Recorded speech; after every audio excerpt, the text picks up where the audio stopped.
A single message for a global community, connecting the Yoruba heart to the soul of Islam.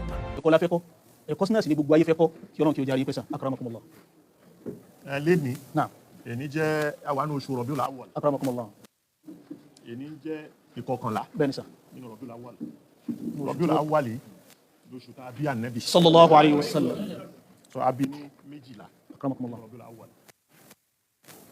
Ayẹ, ṣé o bá fi dọ̀la wọlé o ní ṣe halkọ lọ́la. Akramakumullah. So èní halkọ tí a fẹ́ ṣe a fi dedicate Mólid. Mólid yìí, àwọn ẹlòmíì wípé kó dá Ànábì ò ṣe, ẹ má ṣe irú ẹ̀, ẹ má ṣe kí bídà. Oríṣiríṣi ni wọ́n gbé jáde. Àwọn àyà bidia, wọn àmọ́ tó mọ bidia. Akramakumullah sà. Bidia, kullu bid'atin dalala. Kullu. Òun náà mú wa istigraku ẹ̀ ni wọ́n mú wa. Akramakumullah sà. A gbọ́dọ̀ wọ plane nìyẹn. A gbọ́dọ̀ lo microphone yìí. Ìwọ tó ń sọ̀rọ̀ náà wọ́n ń ya ẹni fọ́tò. Wọ́n gbọ́dọ̀ ya ẹni fọ́tò nìyẹn. Torí bidia ni gbogbo nǹkan wọ̀nyí. Kullu ló wá wí. O ṣe sis náà o.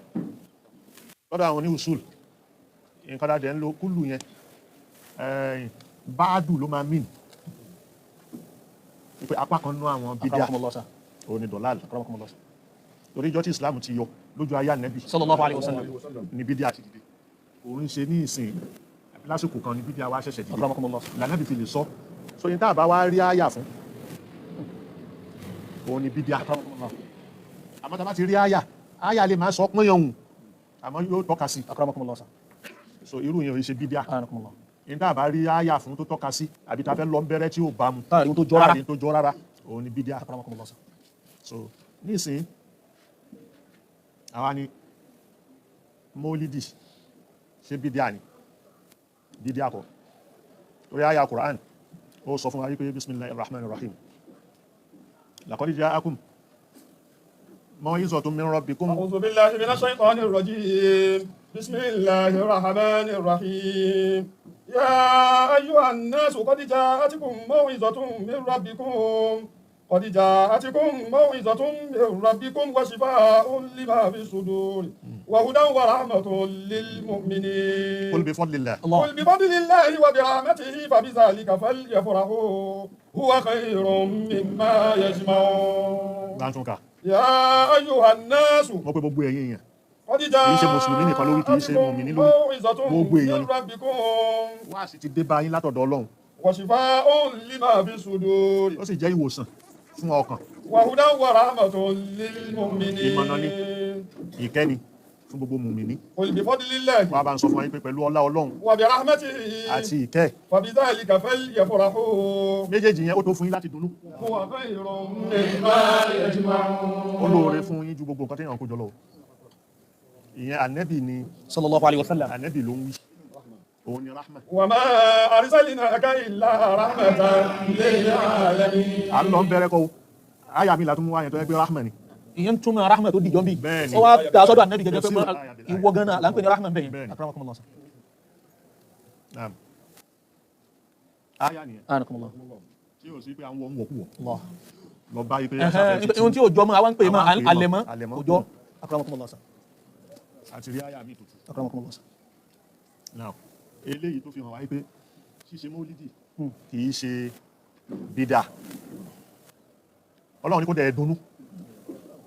بفضل الله وبرحمته فبذلك Ọlá Ọlọ́run yẹn فليفرحوا tó fún Allahu yín akbar. ẹ dunnú. هو خير مما يجمعون. Sọ́yìn kẹ́ yọ o. Bẹ́ẹ̀. Allahu akbar. Torí tẹ́ ẹ bá yọ, èèyàn lè yọ̀ ṣubú. Akramakumullah. Yẹ́n máa bá yọ̀ ṣubú yóò dáńtàn. Akramakumullah. Dunnú, kínú ẹ dùn, Ọmọ wa yá yọ̀pọ̀rá. máa yá yọ̀kọ̀rá. So eléyìí fi hàn wáyé pé ọlá Ọlọ́run, ìkẹ́ Ọlọ́run, èèyàn ń dunnú sí. Akramakumullah. Wàá sì kẹ́kọ̀ọ́ tó tó tà nẹ́bì. Sallallahu alayhi wa عليه sallam. وسلم. So ìkẹ́ yẹn ló yẹ ká dunnú sí. Gbogbo mùsùlùmí tó bá wà lọ ní àsìkò yìí àbí lọ́yìn ẹnu ọ̀sẹ̀ yìí tábàrí wọn tí wọ́n ń dunnú tí wọ́n ń ṣe gbogbo ẹ̀ ṣé ká lé àwọn yẹn dànù ni. Akramakumullah. Èyí tọ́lọ́run ń ṣe fún wọn lẹ́tọ̀ọ́ tó ní kán ṣe Bẹ́ẹ̀ni sà. tán dunnú Bẹ́ẹ̀ni sà. káwá kọ́ fún wọn ká sọ pé wọ̀ ní ìwọ ni. So ìyẹn ò ṣe ìwọ̀. Ní pé mólídì ṣíṣe ojú ọ̀nà téèyàn ń tọ̀ ní. Mólídì ṣíṣe ojú ọ̀nà ni Akramakumullah. kò sánú ń bẹ̀. Allahu akbar. Ó ní pé kullu dalala ma lam yaf'alhu rasul fa huwa haramun gbogbo ẹ̀kọ́ l'Ànábì lè ṣe sallallahu alayhi wa sallam. yóò la àwọn nǹkan kan kalẹ̀ fún wa àmọ́ ká sọ pé gbogbo ẹ̀ lójú ayé Ànábì ló ṣe gbogbo ẹ̀ tán yóò ti tọ́ka sí nǹkan báyìí nǹkan báyìí nǹkan báyìí sakata an ashiya. rahmatan lakum fala tasalu anha ọlọ́run mọ̀ dákẹ́ lórí nǹkan mi ó dàtà ayáwò ní sọ but yóò tọ́ka lọ bẹ̀ akramakumullah. láàrin ètò gbé tí ó yá sí pé déédéé ni ó ṣe tábàtú so ìyẹn ò ní. kí ọlọ́run kí ó jẹ́ àríyìn pẹ́sà ẹ ti jẹ́ ká mọ̀ pé ojú ọ̀nà mọ́lídì ànábì ká dunnú àbí àmọ́ ká má yọ àyọ̀kọ̀rá ń bẹ̀ ojú ọ̀nà ni. èyí ṣe ká ọkùnrin àtobìnrin kan máa jó ẹlẹ́hàá àti àtòńláwà ní wọ́n máa wá jó òun náà ni ká má yọ àyọ̀kọ̀rá. àyọ̀kọ̀rá nìyẹn akramakumullah. tó tọ́ka lọ sórí nǹkan tí Islam ò tiẹ̀ fẹ́ Allahu akbar. báwo ló ń láwà ní yóò ṣe máa bá ẹlẹ́hàá kan jó ṣé Islam nìyẹn ní gbangba tó bá tiẹ̀ fẹ́ jó tí kọ̀rọ̀ yẹn lọ yàrá yín ìwọ pẹ̀lú ìyàwó rẹ̀ ẹjọ́ tẹ bá fẹ́ jó tó báwọn yẹn jó láti lẹ́lẹ́ tó dé ibẹ̀ díẹ̀ tó padà sílẹ̀ nínú yàrá ilẹ̀ wa ní tó bá wùdí ẹjọ́ nínú yàrá yín àmọ́ gbogbo ayé tó bá ti gbé láwà ní sórí ọ̀wọ̀ nìyẹn Allahu akbar. tó bá ti wọ hijabu aṣọ ẹ̀há ọ̀wọ̀ nìyẹn Allahu akbar. bọ̀wọ̀ fún rẹ̀ fọwọ́ sáré lára kí ọlọ́run kí ó jẹ́ àríyìn pẹ́ ànábì wa Muhammad sallallahu alayhi wa sallam ayé ti ń bẹ àwọn èèyàn ti lo ìṣẹ̀mí ká nàbì tó dé ǹjẹ́ ànábì wa Muhammad ǹjẹ́ Al-Qur'ani nìkan ló mú wa àbótún máa nǹkan mi wá sá. ó mú wa akramakumullah. Al-Qur'ani nípa pín àmọ́ ó mú nǹkan míì wá àwọn nǹkan míì tó mú wá yẹn á rí nínú àwọn hadith sahiha ní pé ànábì sọ nǹkan báyìí ojúwe nǹkan báyìí ojúwe nǹkan báyìí kì í ṣoògùn Ibn Nabawi kọ́lá ń sọ ànábì yìí ṣe dókítọ̀ sallallahu alayhi wa sallam. so àmọ́ ó lè ànábì lè júwe ní pé tó bá mú oyin tó bá la ó ṣe ìwòsàn oyin tó ló ṣe ìwòsàn yẹn ẹnìkan wá la ẹnìkan lo oyin yẹn lójú ayé ànábì sallallahu alayhi wa sallam. inú ẹ̀ wá dàrú nítorí ní pé oyin shifa'un li kulli marad so òun wá lò kò ṣe kí wọ́n ara ní sùúrù inú ẹ̀ ló kà dábà ọlọ́run ò ní parọ́ Allahu akbar. torí inú ẹ̀ lómi ò bá mu bó bá lò àgàgà kó má jẹ oyin gidi tó bá jẹ́ oyin ṣúgà àbóyin ìrèké ó rí pé bó ṣe ńlá tó ní jẹ̀dí àbí ìtọ̀ ṣúgà ni ó máa mú so àwọn nǹkan mi wà mú ànábì mú wa ló fi ń jẹ́ bó ìta rahmatan lil alamin. kí ọlọ́run kó jẹ́ àríyìn pẹ́sà ìjọba ayé wọ́n ti ń ṣèjọba ká ànábì tó dé bẹ́ẹ̀ni irú lápá wo ni ànábì lápá nígbà tó dáyé nípa à ń ṣèjọba à ń darí ọmọ èèyàn. náà àwọn empires wọ́n ti wà akramakumullah. ká ànábì tó dé pàápàá Roman Empire ó wà tó sì ń darí minal sharqi ila al-gharb. akramakumullah. táwọn sí àtòrúkà òun ni ó ń ṣẹlẹ̀ tí ìjọba kan bá dìde yóò wo ibi tó súnmọ́ àwọn eléyìí òun lágbára jù wọn lọ yóò lọ jà lógun yóò sọ ìyẹn sábẹ́ tó bá sọ ìyẹn sábẹ́ yóò ṣe máa wá gbà lọ nìyẹn tí ó máa wá gbà lọ bí sójà yẹn bá ṣe pọ̀ sí bẹ́ẹ̀ nílẹ̀ ó pọ̀ sí akramakumullah. àwọn sójà yẹn ni ó máa wá fi yóò máa fi sí ìletò kọ̀ọ̀kan. yóò máa fi sí ìletò kọ̀ọ̀kan akramakumullah. ìyẹn ni empire yìí náà so níjọ́ta nẹ́bí dé sallallahu alayhi wa sallam. ogun kọ́lá nẹ́bí wájà àwọn kan tí wọ́n ń sọ pé ànẹ́bí ìjà ẹ lè máa gbọ́ kan sọ lárúbáwá lẹ́nu wọn yìí ṣe mùsùlùmí lárúbáwá tó ń sọ lẹ́nu yẹn èdè ni èdè tí wọ́n gbọ́ yẹn wọn gbọ́ èyí tí wọ́n lè fi ṣẹ̀sìn. wọn gbọ́ díjìdò èdè yẹn akramakumullah. wọn yìí sọmọ lárúbáwá ẹ̀yin tẹ bá wò wọ́n ẹ máa ń pẹ́ ó ń sọ lárúbáwá lẹ́nu lára àwọn oníṣẹ̀ṣe nǹkan kan báyìí tẹ́lómi ń sọ lárúbáwá lẹ́nu yóò máa tú àyà ní tukutu yóò máa tú hadith ní tukutu akramakumullah. ẹni tó mọ hadith tó mọ jìndòjìndò èdè yìí yóò máa ní pé ìtukutu ló ń tú yìí because ọ̀rọ̀ ọhúrò kan kẹ́límà kan ó lè tútù mọ́ mẹ́wàá nínú èdè lárúbáwá bẹ́ẹ̀ ni sà. Arabic ló ní kí lẹ́ni máa ń pè vocabularies tó pọ̀ akramakumullah.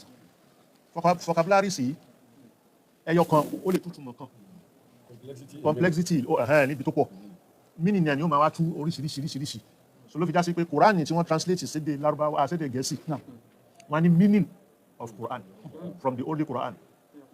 So meaning ni wọ́n wí torí kò lè tú tán. So ìyẹn kí ni mo ń bá ẹ̀ ń sọ̀rọ̀ àwọn empires tó ti wà kánẹ́bì empires tó dé. yẹn báwọn empires yẹn ṣe wà nìyẹn. So a rí lẹ́yìn Roman empire àwọn empire mi tún dìde lẹ́yìn kódà Islam náà empire Islam nígbà tó yìnbó dé tó da gbogbo kíní irú tí wọ́n fẹ́ gba Saudi tí wọ́n lò àwọn kan abáwí ní ìsìn wọ́n máa ń pé wọ́n tún dé o èyí tó ní àkọọ́lẹ̀ ni kìí ṣe àwọn àkọọ́lẹ̀ tí mo ń sọ tírà ni tó bá fẹ́ mọ̀ lọ maktaba àwọn makatib lọ wádìí ní ẹni tó padà di Saudi alẹ́ ni pẹ̀lú ọlá British ni wọ́n ní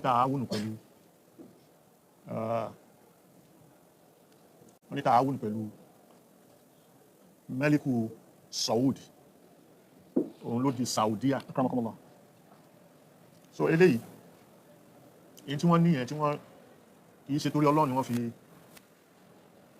fi ṣe ẹwà ara sí a Saudiya ìdà méjì ni wọ́n kójọ ní wọ́n pàpàpọ̀ ó kúrọ̀sì ara wọn ṣé ìdà yẹn lànẹ́bì ló fi gbalẹ̀ ànẹ́bì ò fi dàgbalẹ̀ sallallahu alaihi wasallam ànẹ́bì lo ọdún 13 ní Mẹ́kà ọdún 13 yẹn wọ́n persecute ẹni lódìdí ọdún 13 ó wà ń bẹ lọ́dún 13 wọ́n mú àwọn tó bá gbàgbọ́ wọ́n ṣe wọ́n jákujàku wọ́n pa àwọn ẹni tí ò bá léèyàn ẹni tí ò ní ẹni tó lè gbálẹ̀ wọ́n fi yà jẹ inú wọn ni Bìlá ẹrú ló jẹ́ inú wọn ni Ummu Yasir wàtí Ammar bin Yasir so bọ́n ṣe nìyẹn àwọn yìí títí tánàbí fi wá kọjá lára wọn tánàbí fi wá ní isbiru ya ala Yasir fa inna maw'idakum al-jannah. So ìyẹn ànábì ṣe bẹ́ẹ̀ fún nígbà tó yàrá ànábì wá ní ẹ̀yin tẹ́ léèyàn tẹ́ ṣe kìíní ẹ kúrò ẹ máa lọ sí Abyssinia ẹ máa lọ sí ilẹ̀ Habasha ẹ bá débẹ̀ fa inna biha malikan la yudlam indahu ahad. Àwọn tó wọ́pọ̀ ṣe yí jìlá nìyẹn. akramakumullah ànábì ò gbógun wá sallallahu alaihi wasallam kò mú tipátipá pé ẹ bá gbà mí pípa máa pa yín ànábì ò mú wá. sallallahu alaihi wasallam bu'itha rahmatan lil alamin. So ìjọta ànábì ń padà sí Mákà padà sí agbára dọ́dọ̀ ẹ̀ àwọn 10,000 ní gbogbo àwọn mùsùlùmí jọ náà 10,000. Abu Sufyan òun lakọgun Mákà òun ni balógun Mákà families ni wọn. So ó wá di pé Abu Sufyan yìí ni ó wá gbọ́rọ̀ pé ànábì ti ń bọ̀ wọ́n dẹ̀ ń bọ̀ ọmọ ogun táwọn ní táwọn bá fẹ́ palẹ̀ mọ́ 10,000 yóò kọ́ ká wọn. Abu Sufyan bá ní ok àwọn kankan sì ti ṣáájú pẹ̀lú pé àwọn àdéhùn tí wọ́n ṣe ní Hudaybiyah ní Bay'atul Aqaba àdéhùn yẹn ní pé liyarji Muhammadun wa ashabuhu amuhum ba'da hadha wa fil 'am al-qabil nukhriju lahum 3 ayyam àwọn jẹ́ wọn Mákà wọ́n wá wọ̀lú lọ́jọ́ 3 ìyọ́nà bá fẹ́ ṣe kan ṣe wọ́n padà. Suhail ni àwọn kèfèrí rán wá bá Nábì sallallahu alaihi wasallam nǹkan tó wá ń kọ kalẹ̀ pé ó yẹ ẹ máa kọ́ yẹn òun wá ń pè mùláwù ó ní ọya ẹ̀kọ́ àwọn tó mọ̀ ọ̀kọ́ lọ́nà sàbí Nábì làwọn bá kọ bismillahir rahmanir rahim bismillahir rahmanir rahim ma hada la a'rifu hada uktub bismika Allahumma Ànábì ní kọ́kọ́ ṣé Ànábì tó fẹ́ jagun tó gbogbo wa ló ń sọ pé kó kọ́kọ́ so ọkọ̀ yẹn wọ́n ni hadha mattafaqa alayhi Quraysh wa Muhammad àwọn bá kọ wa Muhammad rasulullah law shahidtu annaka rasulullah ma uqatilu tó ń bá mọ̀ ipò jíṣẹ́ Ọlọ́run yẹn ni kí ni jà sallallahu alaihi wasallam kọ́ pé min Suhail wa Muhammad bin Abdullah.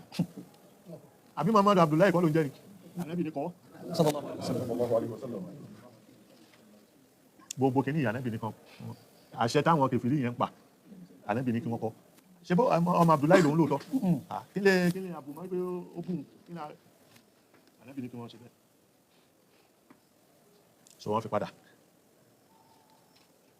ìgbà tó wọ́n ń bọ̀ lọ́dún tí ó tẹ̀lé gbogbo àdéhùn tí wọ́n ṣe àwọn kèfèrí yẹn ò tẹ̀lé ẹni tó bá ti bọ́ sínú tó bá jẹ́ kèfèrí tó bá gba ìsìláàmù ẹ lè padà sí Mákà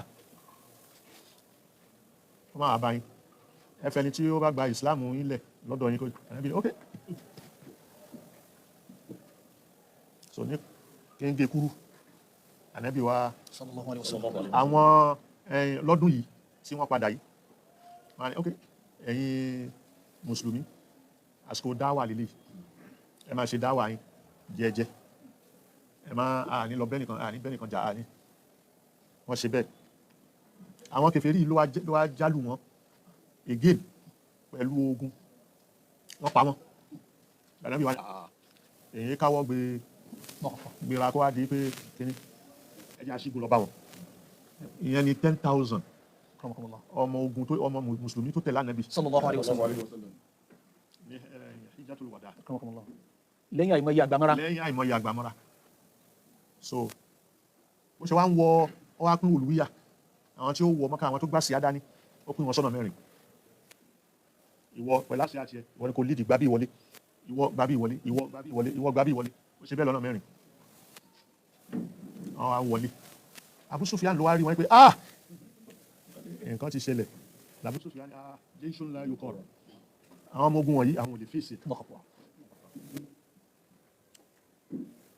àwọn yìí ìyàwó ẹ̀ Hind ó sì wà pẹ̀lú ẹ̀ wọ́n ń wo ànábì láti inú fèrèsé lókè báyìí lọ́wọ́ ní innahu yastawli ala al-qulub la ala al-judran ànábì ò wá láti gbalẹ̀ ọkàn ló ń jẹ sallallahu alaihi wasallam ó wá jẹ́rìí ọkàn sallallahu alaihi wasallam bá ànábì ṣe wọ Mákà nìyẹn ó sì wọ Mákà ó lọ Kàábà straight ìwọ Kàábà yẹn lọ bá àwọn sì ni wọ́n mú kọ́kọ́rọ́ Kàábà dání àwọn kèfèrí wọ́n mú kọ́kọ́rọ́ Kàábà dání yóò wọ Kàábà yóò ṣe kíní kò sí kọ́kọ́rọ́ ni wọ́n bá lọ já kọ́kọ́rọ́ gbà lọ́wọ́ ẹni tí kọ́kọ́rọ́ wà lọ́wọ́ ẹ̀ lórí gbogbo wọn tilẹ̀kùn mọ́rí ni Ànábì sọ fún wọn ní pé man adlaqa al-baba ala nafsihi fahuwa amin wa man dakhala al-bayta fahuwa amin wa man dakhala bayta Abi Sufyan fahuwa amin Abu Sufyan tó yá sí pé ó yẹ kó mú kó ṣe ṣàkúṣàkú ó sì pé ẹ wọ̀lú o bẹ́ẹ̀ ṣe wọ̀lú ẹ má gègì ẹ má ní obìnrin lára wàlá sheikhan àgbàlagbà ẹ má ní lára sallallahu alaihi wasallam ọmọ kékeré ẹ má ní lára ìṣe pé ẹ wá wọ̀lú ní ìsìn tí agbára ti dé ẹ máa pa gbogbo ẹnikẹ́ni tẹ́ bá ti rí ara ànẹ́bí òṣèlú ànẹ́bí òṣèlú so bá ànẹ́bí ṣe wá sí Mákà ni ó gba kọ́kọ́rọ́ ànẹ́bí sílẹ̀kùn Káàbà ó wọlé ó ṣe tawaf ó wọlé tán báyìí ó ṣe gbogbo kíní ló wá ní Ọlọ́run sọ wípé inna Allaha ya'murukum an tu'addu al-amanati ila ahliha Allahu akbar kọ́kọ́rọ́ tẹ́ gbà yẹn ẹ dá padà sallallahu alaihi wasallam sẹ́ni tó fẹ́ jà ànábì òun pé ilẹ̀ ti yí mọ́ wọn kó wá jẹ gàbálí gbogbo kan Allahu akbar sallallahu alaihi wasallam so amú kékeré bẹ díẹ̀ nínú kíló tó kù kí Ọlọ́run kí ó járe jọ̀wọ́ ṣe àkíyèsí láti subscribe fi like sílẹ̀ àti tẹ àròsọ bell fún àwọn ìmọ̀ràn tọlọ́fìn. Assalamu alaikum wa rahmatullahi.